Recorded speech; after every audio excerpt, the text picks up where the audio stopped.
दिल्ली चुनाव को त्रिकोणीय बनाने से केजरीवाल को क्या फायदा मिलेगा? दिल्ली में आम आदमी पार्टी पिछला 2 चुनाव एक तरफा जीतती आ रही है, लेकिन क्या ये सिलसिला जारी रहेगा? फिलहाल बड़ा सवाल यही है, क्योंकि इंडिया ब्लॉक में होने के बावजूद कांग्रेस भी अरविंद केजरीवाल के खिलाफ भ्रष्टाचार के इल्जाम पर बीजेपी की तरह ही हमलावर है। अरविंद केजरीवाल और कांग्रेस ने 2024 के लोकसभा चुनाव से पहले कभी हाथ नहीं मिलाया था, बल्कि अरविंद केजरीवाल ने तो अपनी राजनीति की नींव ही कांग्रेस की जड़ें खोदकर की थी। 2013 के पहले चुनाव में ही 15 साल से सत्ता पर काबिज कांग्रेस को 8 सीटों पर समेट दिया और उसके ठीक बाद अरविंद केजरीवाल ने कांग्रेस के सपोर्ट से ही दिल्ली में अपनी पहली सरकार भी बना ली। नमस्कार, आप देख रहे हैं न्यूज कॉल 24। मैं हूं आपके साथ सुशील गिरीश। न्यूज कॉल 24 के खास प्रोग्राम सियासत 360 में आपका स्वागत है। वीडियो में आखिरी तक बने रहिए।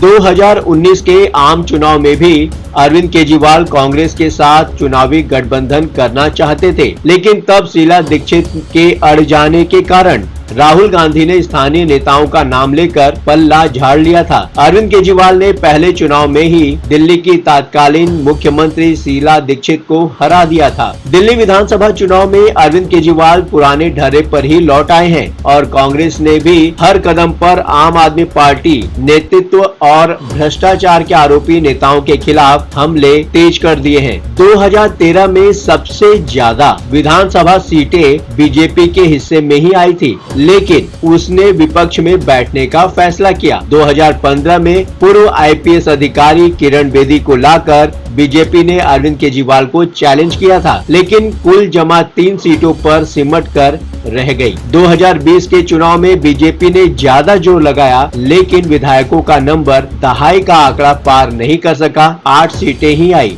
कांग्रेस तो 2015 से ही जीरो बैलेंस खाता ढो रही है, लेकिन इस बार पहले के मुकाबले ज्यादा गंभीर नजर आ रही है। स्थानीय कांग्रेस के नेता तो दिल्ली यात्रा कर रहे हैं, लेकिन अभी तक राहुल गांधी और प्रियंका गांधी वाड्रा के उसमें शामिल होने की औपचारिक जानकारी सामने नहीं आई है। संभावनाएं तो वैसे भी जता दी जाती हैं। दिल्ली शराब नीति केस में अरविंद केजरीवाल और उनके साथियों पर भ्रष्टाचार के गंभीर आरोप लगने और जेल जाने के बावजूद अब तक तो आम आदमी पार्टी का पड़ला ही भारी माना जा रहा है, लेकिन ये सवाल तो है ही कि कांग्रेस खेल बिगाड़ने पर उतर आए और जगह जगह मुकाबला त्रिकोणी हो जाए तो अरविंद केजरीवाल को फायदा होगा या फिर नुकसान। चलिए बात करते हैं कि आखिरकार कैसा होने जा रहा है दिल्ली का मुकाबला। आम आदमी पार्टी के नेता अरविंद केजरीवाल बीजेपी और कांग्रेस दोनों के निशाने पर हैं। दोनों ही राजनीतिक पार्टियां अरविंद केजरीवाल के कार्यकाल के शासन को मुद्दा बनाने की कोशिश कर रही हैं। तमाम इल्जामात में एक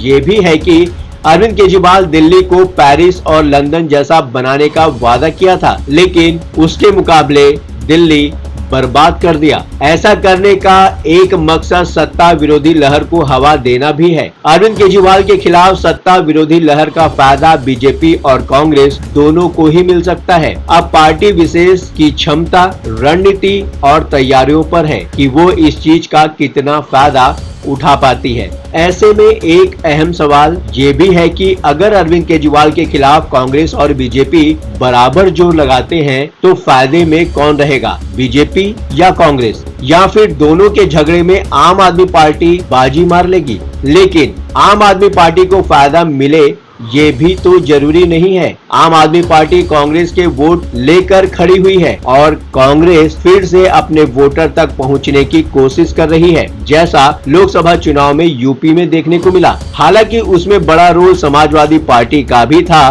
कांग्रेस को कोई फायदा न मिल पाता अगर समाजवादी पार्टी के कार्यकर्ता जमीन पर नहीं उतरे होते और वोट ट्रांसफर न हुआ होता।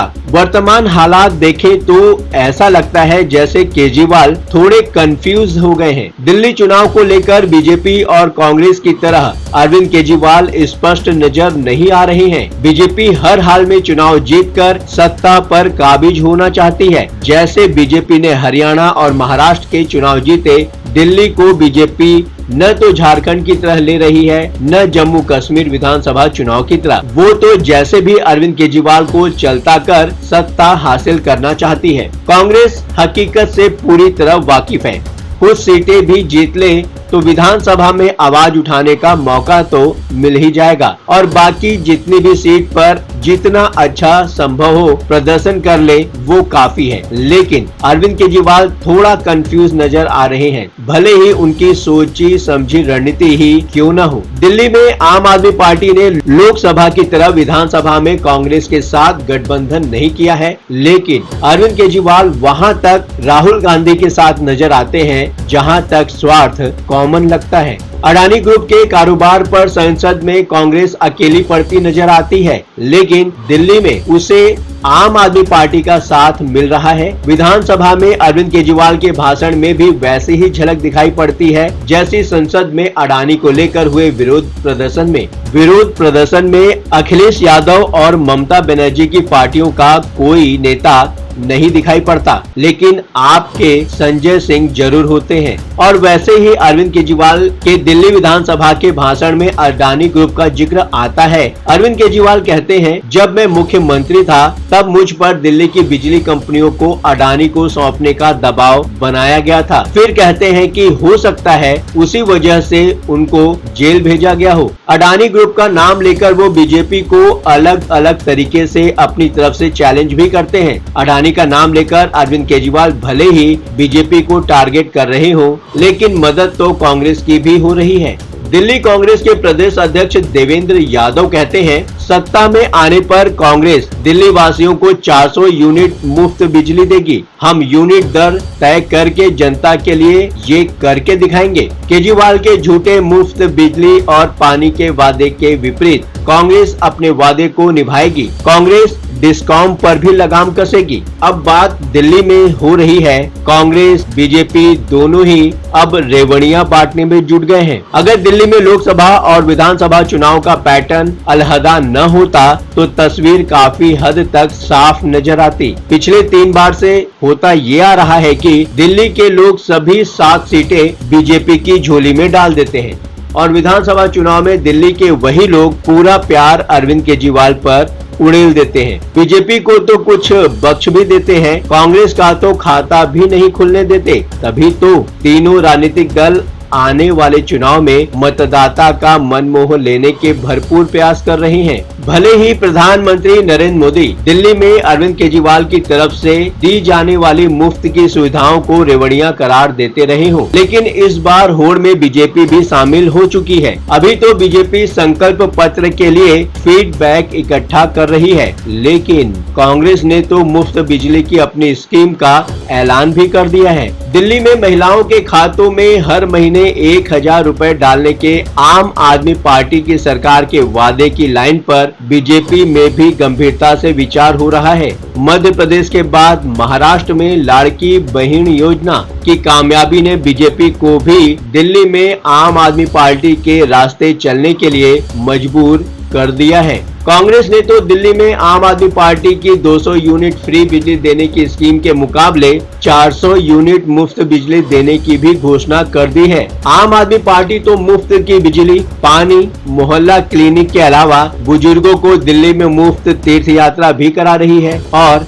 अब तो लगता है बीजेपी और कांग्रेस में भी इसी लाइन पर होड़ लगने वाली है। आपको क्या लगता है, ये मुफ्त की रेवड़ियां क्या बीजेपी को सूट करेंगी? क्या बीजेपी इस बार दिल्ली में अपनी बहुमत से सरकार बना पाएगी? नई सोच और नए नजरिए के साथ न्यूज कॉल 24 आपको हर खबर के पीछे के असली मायने क्या हो सकते हैं बताने का प्रयास करता है। आप भी अपने विचारों को खुलकर देश व समाज के समक्ष कमेंट के माध्यम से रख सकते हैं। ये प्लेटफॉर्म है जनता का, आपका, आपकी आवाज उठाने का। अब आपकी बात नहीं रहेगी अनसुनी। आपके विचार और आपके सुझाव हमारे लिए मायने रखते हैं। आज के लिए बस इतना ही। लगातार खबरों के लिए बने रहिए न्यूज कॉल 24 के साथ। अभी तक आपने चैनल को सब्सक्राइब नहीं किया है तो देर किस बात की, चैनल को अभी सब्सक्राइब करें और नोटिफिकेशन पाने के लिए बेल का आइकन प्रेस करना बिल्कुल भी न भूलें।